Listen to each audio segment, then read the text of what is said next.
നമസ്കാരം.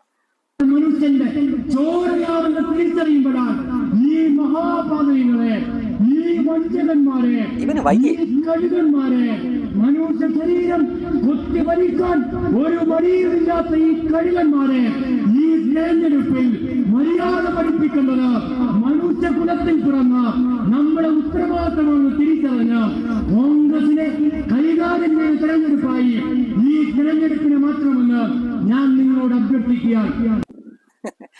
HFIയുടെ പെരിയ നേതാവാണ് എം ശിവപ്രസാദ്. അയ്യോ, ഒന്നും പറഞ്ഞു കളയത് കേട്ടോ. ഇവനെ എന്തെങ്കിലും പറഞ്ഞു കഴിഞ്ഞാൽ ഒരു ചെറിയ നടിയുണ്ടല്ലോ, മീനാക്ഷിക്കൊക്കെ ഏറ്റവും ഇഷ്ടമുള്ള രാഷ്ട്രീയക്കാരനാണ്. എത്ര വ്യക്തതയോടെ എത്ര കൃത്യമായിട്ടൊക്കെയാണ് സംസാരിക്കുന്നത് എന്നാണ് പറഞ്ഞു വെച്ചത്. നിങ്ങൾക്ക് മനസ്സിലായി ഇപ്പൊ എന്താണ് ഈ ചെറുക്കൻ പറഞ്ഞതെന്ന്.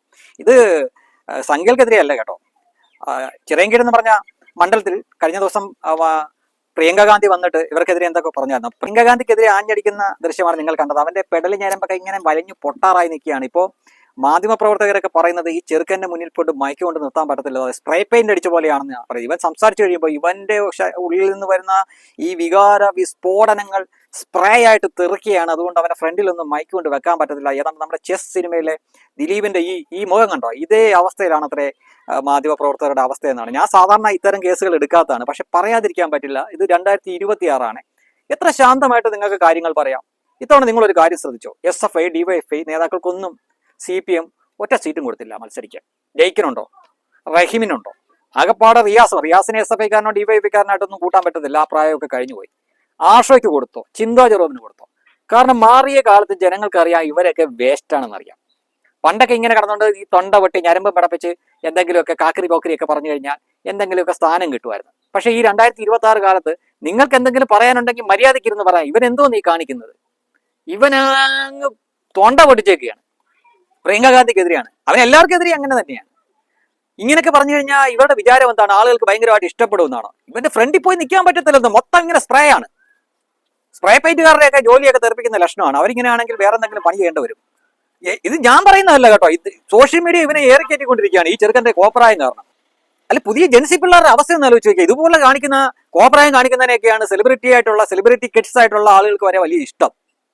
ആളുകളുടെ മാനസികാവസ്ഥയൊക്കെ ചിന്തിക്കുമ്പോഴാണ് ഇതൊക്കെ മാറേണ്ട സമയം കഴിഞ്ഞു. SFI നേതാവാണെന്ന് പറഞ്ഞുകൊണ്ട് ഇങ്ങനെ തൊണ്ട പൊട്ടുമാറി ഞരമ്പ് പൊട്ടുമാറി ഇവൻ ഈ അഭ്യാസം കാണിക്കുന്ന ഇടയ്ക്ക് തട്ടിപ്പോയ ആർക്ക് പോയി? അവന്റെ വീട്ടുകാർക്ക് പോയി. എന്തിനിങ്ങനെ കിടന്നുണ്ടല്ലെന്ന്. ഇപ്പൊ 10 അടി മാറിയാണ് അത്രേ മാധ്യമപ്രവർത്തകർ മൈക്കുമായിട്ട് ഇങ്ങനെ നിൽക്കുന്നത്. അവന്റെ അടുത്തെങ്ങ് നിൽക്കാൻ പറ്റത്തില്ല, മൊത്തം സ്പ്രേ ആണ് അവസ്ഥയെ. സത്യമായിട്ടും രാഷ്ട്രീയ പ്രവർത്തനം നടത്തുന്നവരെ അവരുടെ ആ രാഷ്ട്രീയം അവരുടെ ആശയമൊക്കെ ഉൾക്കൊണ്ട് തന്നെയാണ് വിമർശിക്കാറ്. പക്ഷെ ഈ 2026 കാലത്തും ഈ പണ്ടെങ്ങാണ്ട് 1980 കാലഘട്ടത്തിൽ ഒച്ച എടുത്ത് തൊണ്ട പൊട്ടിച്ച് ഞരമ്പ് പടപ്പിച്ച് രാഷ്ട്രീയ പ്രവർത്തനം നടത്തുന്ന കവലപ്രസംഗം നടത്തുന്ന തരത്തിൽ തന്നെ ഈ കാലത്തും തെരഞ്ഞെടുപ്പ് കാലത്ത് ഇതേപോലെ കാണിക്കുക എന്ന് പറഞ്ഞു കഴിഞ്ഞാൽ ഇവനൊക്കെ പൊട്ടക്കണ്ടി കിടക്കുന്ന തവളകളാണ് എന്ന് പറയാനുള്ളൂ. ലോകം ഒരുപാട് മാറി കുഞ്ഞെ. നീ ഒന്ന് ഇങ്ങനൊന്നും കാണിച്ചിട്ട് നിന്റെയൊക്കെ മൂത്താപ്പയായിട്ടുള്ള ആർഷോയ്ക്ക് പോലും സീറ്റില്ല. പിന്നെ നിനക്കൊക്കെ നാളെ സീറ്റ് കിട്ടുന്നതാണോ വിചാരം? നിനക്കൊക്കെ കിട്ടും. മര്യാദയ്ക്ക് കാര്യങ്ങൾ പഠിച്ച് അപഗ്രഥിച്ച് പുസ്തകമൊക്കെ നോക്കി വായിച്ച് മനഃപ്പാഠമാക്കി അതിൽ നിന്ന് നിനക്കൂടെ എന്തെങ്കിലും പറയാനുണ്ടെങ്കിൽ അതും കൂടെയൊക്കെ കൂട്ടി ചേർത്ത് പറ. അല്ലാതെ ഇങ്ങനെ വന്ന് കാണാ പഠിച്ചിട്ട് കണ്ണടച്ച് നിന്ന് പറയുന്ന കണക്ക് തൊണ്ട പൊട്ടി ഞരമ്പും പടപ്പിച്ച് നിന്ന് പറഞ്ഞു കഴിഞ്ഞാൽ സോഷ്യൽ മീഡിയയിലെ ട്രോളന്മാർക്ക് ഒരാഴ്ചയോളം നിന്നെ ട്രോൾ ഏറി കയറ്റാനുള്ള വകുപ്പൊത്ത് എന്നല്ലാതെ ഇതുകൊണ്ടൊന്നും ഒരു മാറ്റവും ഉണ്ടാവാൻ പോകുന്നില്ലടാ ചെറുക്ക. ഇനിയെങ്കിലും ഇതൊക്കെ നിർത്ത്. ഇതൊക്കെ ഒത്തിരി പഴയിപ്പോയി.